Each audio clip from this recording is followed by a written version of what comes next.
नमस्कार दोस्तों, मेरा नाम है डीपी पांडे और आज के इस ऑडियो सीरीज में हम लोग जानेंगे कि दूसरी पत्नी के संपत्ति के अधिकार और दूसरी शादी की वैधता क्या है। दोस्तों, भारत में दूसरी पत्नी के संपत्ति के अधिकार काफ़ी मुश्किल हैं, क्योंकि यह दूसरे विवाह उसके धर्म के आधार पर तय होते हैं। भारत में उत्तराधिकार कानून दूसरी पत्नी को पहली पत्नी के बराबर मानते हैं, लेकिन पहली पत्नी की मृत्यु या पहली पत्नी और पति के बीच तलाक की प्रक्रिया पूरी हो चुकी हो। संपत्ति के अधिकारों के संबंध में दूसरी पत्नी की कानूनी स्थिति भी समान होती है। यदि पहली पत्नी द्वारा पति को छोड़ने के 7 साल बाद शादी होती है और उसके पति को उसके ठिकाने अथवा जीवित या मृत होने के बारे में कोई जानकारी नहीं है, तो दूसरी पत्नी को अपने पति के संपत्ति पर अधिकार होगा। किसी भी स्थिति में दूसरी पत्नी और उसके बच्चों का अपने पति की संपत्ति पर उतना ही अधिकार होगा जितना पहली पत्नी और उससे पैदा बच्चों का होता है।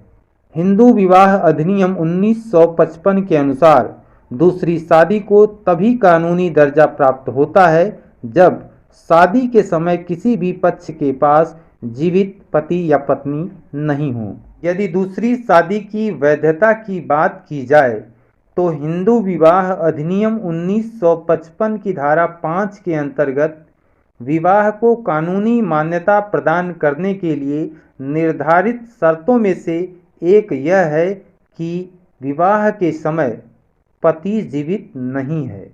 हिंदू विवाह अधिनियम 1955 की धारा 5 के अनुसार किसी व्यक्ति का किसी अन्य व्यक्ति से विवाह अवैध है यदि वह अभी भी किसी और से विवाहित है, तो दूसरी पत्नी और पति के बीच दूसरी शादी अवैध है। वर्ष 2018 में एक मामले में सुनवाई करते हुए सुप्रीम कोर्ट ने कहा कि तलाक की अर्जी यदि कोर्ट में पेंडिंग है तो किया गया दूसरा विवाह वैध माना जाएगा।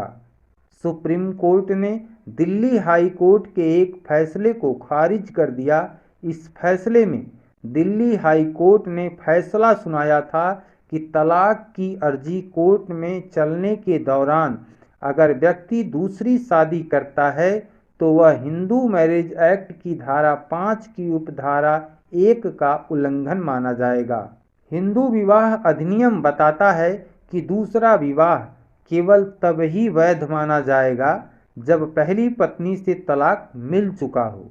धारा 5 की उपधारा 1 कहता है कि यदि शादी के वक्त किसी भी पार्टी का जीवन साथी उसके साथ रिश्ते में नहीं होना चाहिए। सुप्रीम कोर्ट ने कहा कि दूसरी शादी को वैध न मानने के नतीजे बेहद गंभीर हो सकते हैं, जिसका असर बहुत व्यापक हो सकता है। यह फैसला मासूम बच्चों पर भी पड़ सकता है जिनका जन्म शादी को अवैध करार देने के पहले हुआ हो। किसी भी शादी को अवैध करार देना सही नहीं होता जब तक कि कारण बेहद गंभीर न हो। दोस्तों, उम्मीद करता हूं कि जानकारी अच्छी लगी होगी। हमें अंत तक सुनने के लिए बहुत बहुत धन्यवाद।